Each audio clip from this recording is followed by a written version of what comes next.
Hello, Tanse, Etlanete, Ani, Bonjour. Welcome back to Our Shared Politics. My name is Nova. I am a settler on Turtle Island. I created this podcast with the hopes of highlighting our similarities instead of just focusing on pushing people further apart. I wish to express acknowledgement that I am on Treaty 8 territory, home to the Tetskane, Deneza, Nehiawak, Soto, and BC Métis. It is essential I recognize that all First Nations, Métis, and Inuit are guardians of these lands, both status and non-status. As a non-Indigenous person, I play a role as a treaty partner being represented by the government. My pronouns are she, her, but I also accept they, them, and I fall under the 2S LGBTQIA+ umbrella. Last week, we went over the Conservative Party history and the far-right party that had splintered from the main group in the 1980s before remerging in the early 2000s, bringing them the far-right's platforms and ideals. This week, we're going over the Liberal Party of Canada, which should be less confusing than the Tories' history, as they've remained relatively the same since their creation. So, at the end of episode 1, I very briefly discussed that Canada first gained any sort of political independence from the British monarchy when in 1837 two rebellions took place and Canadians had demanded political reform and responsible government. After those uprisings, 100 Canadian reformers were sentenced to life in Australia to the British prison colonies there. The reason I am quickly recapping on this is because the Liberal Party is descended from those mid-19th century reformers. At first, the Liberal Party was split between the English and French members, and it wasn't until 1867 that they would become a unified group. So, in the first 29 years post-Confederation, the Liberals only had power for a 5-year stretch under Alexander Mackenzie from 1873 till 1878.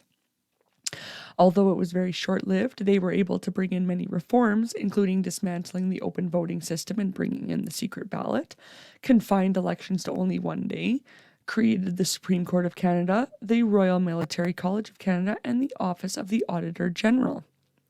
Right from the beginning, the Liberals were the party of continentalism, meaning they wanted to focus further on solidifying Canada-US relations and strongly opposed imperialism, specifically British imperialism. After Louis Riel was executed in 1885, the Conservative name was already mud in French-Canadian eyes, which was just made concrete with this conscription crisis of 1917. However, by then the Liberals were already the party of Quebec anyways. When Wilfrid Laurier became leader, he was able to capitalize on this conservative alienation of Quebec and help to overcome the Liberal Party's reputation for being against religious authority, which was a pretty big deal to the majority Roman Catholic French Canadians. In English-speaking Canada, the Liberals' support for reciprocity, which is the early 20th century term for free trade, made the party popular amongst farmers and cemented their hold in the growing prairie provinces. He was able to do this by increasing the immigration of settlers to Western Canada. Laurier really focused on promoting Canadian sovereignty and independence from the Crown, and throughout the 1920s, they were the ones to take the lead in arguing that the UK and the Dominions should have equal status and were strongly opposed to an imperial parliament. The Liberals also promoted the idea of Canada being responsible for its own foreign and defence policy, when initially it was Britain which determined the Dominion of Canada's external affairs. In 1905, Laurier created the Department of External Affairs, and in 1909 he advised the Governor General, who, by the way, was actually named Earl Grey, like the tea. Anyways, he advised the Governor General to appoint the first Secretary of State for External Affairs to Cabinet. It was also Laurier who first proposed the Canadian Navy in 1910. In the beginning, there was no true federal Liberal Party. Instead, it was somewhat of a coalition between municipal, provincial, and regional bodies. There was no national membership, and instead an individual became a member by joining a provincial Liberal Party. It wouldn't be until 1919, during Canada's first ever leadership convention, that a true federal Liberal Party would be formed. During this convention, William Lyon Mackenzie King was elected as Wilfrid Laurier's successor. However, after this convention, no other one would be held until 1948, after World War II. William Lyon Mackenzie King would continue his predecessor's work, going on in 1926 to appoint the first Canadian ambassador to Washington, D.C., marking the Liberals' insistence on having direct relations with the USA rather than having Britain act on Canada's behalf. Now, under King, Canada began creating the social safety net we have today. However, he was bowing under popular pressure and was reluctant to enact any social policies. He did, though, listen to the people and introduced the Mother's Allowance, which was basically like our CCB today. And he also, albeit again reluctantly, introduced old age pensions when the CCF required it in exchange for their support for the Liberals' minority government. Interesting. Louis Saint Laurent became the leader of the Liberal Party in 1948, and he was able to lead the party to 2 majority governments. It was under Saint Laurent that Newfoundland joined Confederation in 1950. He also established equalization payments to the provinces and continued building Canada's social safety net by improving pensions and health insurance. In 1956, Canada played an important role in the Suez Crisis and contributed to UN forces in the Korean War. During Saint Laurent's time in office, Canada was also able to pay off the wartime debts we had collected throughout the 2 world wars. Everything was going great until the pipeline debate of 1956 brought the Liberal Party down. In episode 4, I went over the pipeline debate, but the Coles Notes version is that Saint Laurent wanted to build pipelines from Alberta to central Canada so that no Canadian oil would have to cross the border and use American pipelines that were already constructed. To me, this makes sense. Using American pipelines puts us at their mercy, and I'm sure that they're charging like something, and they're not just doing it out of the goodness of their hearts. Plus, it creates Canadian jobs by building our own pipelines. Admittedly, though, I did not look at the arguments against it, so they may have been seeing something that I'm just not just seeing the surface of everything. Anyways, this is what cost the Liberals the next election, and Conservative John Diefenbaker became Prime Minister. Lester B. Pearson won the next leadership election and was the leader who lost to Diefenbaker's PCs. This was an embarrassing loss as the PCs had won 206 out of 265 seats, whereas the Liberals were reduced to just 48 seats. This PC government was the largest majority government in percentage of seats in Canadian history. Not exactly the result you want when it's your first time as leader of your party. However, Pearson remained the leader and in 1963 was able to lead the Liberals to victory with a minority government. While Pearson was never able to gain a majority government before leaving office in 1968, he left an impressive legacy behind. Pearson's Liberals introduced Medicare, a new immigration act, the Canada Pension Plan, Canada Student Loans, the Canada Assistance Plan, and adopted the maple leaf as the national flag. Now, I don't know about you, but basically all of those introductions seem very NDP coded, even the maple leaf. Just remember, like today, that the Liberals had a minority government, meaning the NDP were able to push through their own platforms through confidence and supply. I really hope then the lead up to our next election that people don't forget that Justin Trudeau's Liberals would not have brought in dental or pharmacare this quickly had it not been for Singh's NDP pushing for it for Canadians. Under Pierre Trudeau, the Liberal Party's social policy evolved into the goal of creating a just society, and in the late 1970s, Trudeau stated his Liberal Party adhered to the radical centre, which to me is just like the funniest term ever. It's like he was feeling left out from being called far right or radical left. I know that like radical centrism is a thing, but like, man, how are you going to call for radical fundamental reforms and realistic expectations? Those two things just kind of cancel each other out, in my opinion. Anyways, Trudeau promoted official bilingualism and passed the Official Languages Act, which gave French and English languages equal status in Canada. Trudeau did this as an offensive move against the growing calls for Quebec independence. Trudeau can also be credited with the multicultural society we have today in Canada as a way to reverse the party's pre-war racial attitudes that spurred the discriminatory policies like the Chinese Immigration Act of 1923. Trudeau's other main legacy was the net federal debt.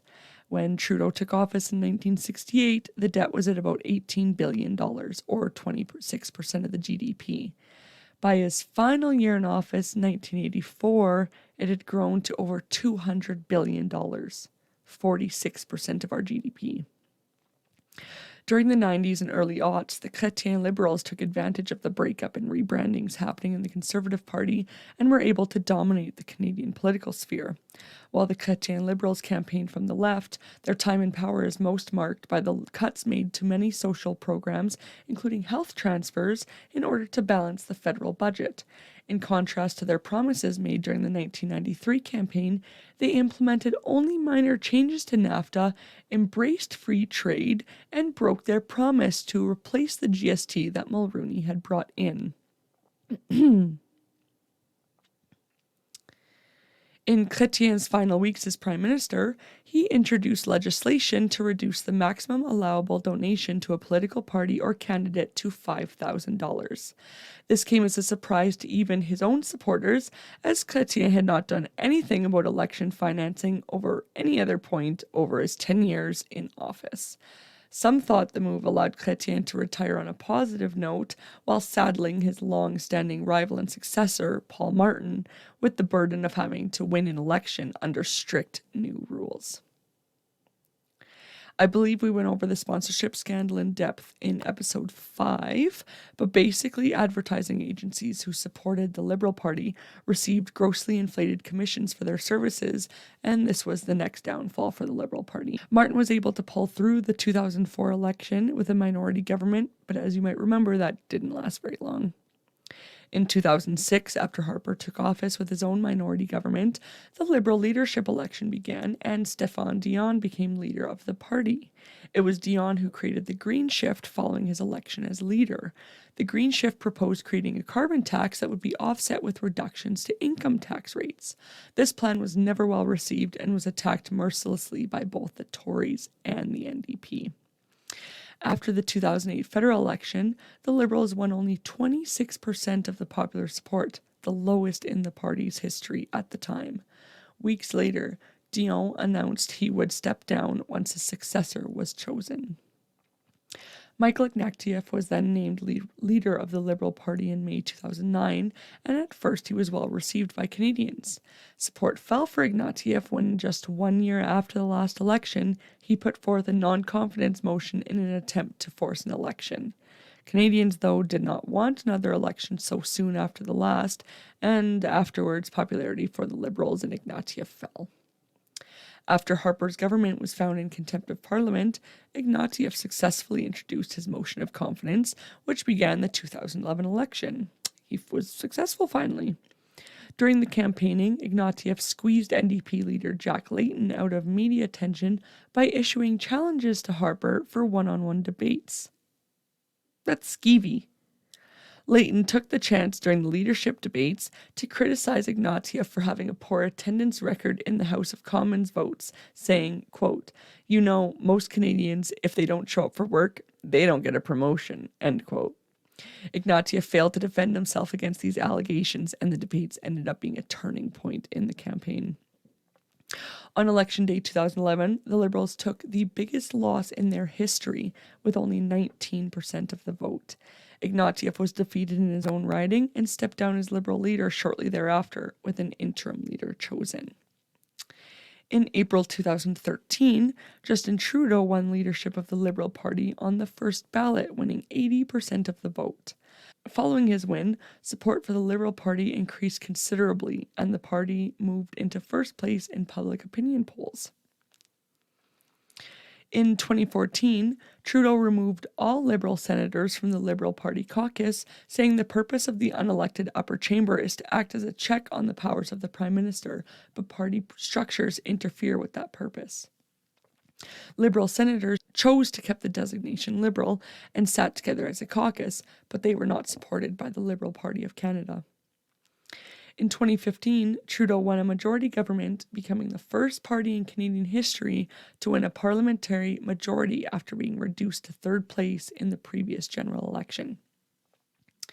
In the 2019 election, Trudeau's Liberals were reduced to a minority government with only 33.1% of the popular vote in comparison to Andrew Scheer and the Conservatives' 34.4%.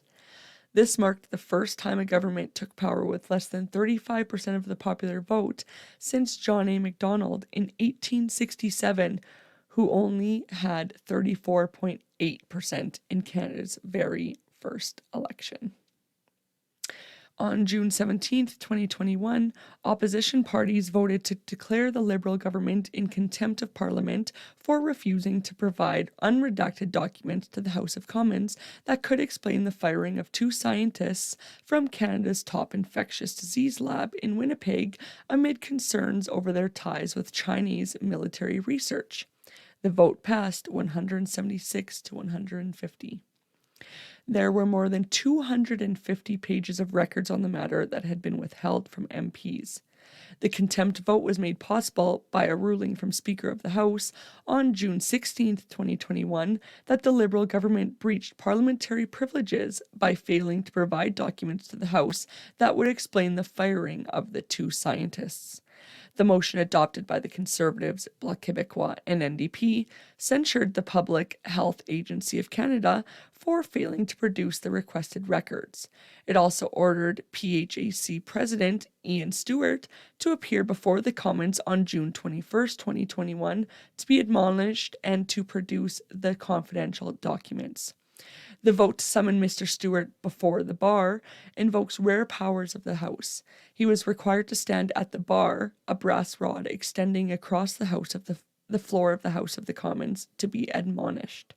The last time an MP was summoned before the bar was 2002, and the last time a private citizen was called before it was 1913, according to the House of Commons website. Later in 2021, Trudeau and the Liberals maintained yet another minority government and yet again came in second in the popular vote behind the Conservatives. They received only 32.6% of the popular vote this time, the lowest percentage of the national popular vote for a governing party in Canadian history.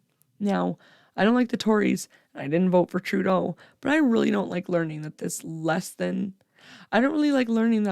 1/3 of the country wanted this fucker in power still, and he still snaked his way in due to our fucked up political system. This is why we need serious political reform in our country. I don't have a favorite method as of yet. I'm going to do a little bit of research over the next few weeks, and eventually I'll make an episode explaining the different political methods like first past the post and ranked ballot and so on.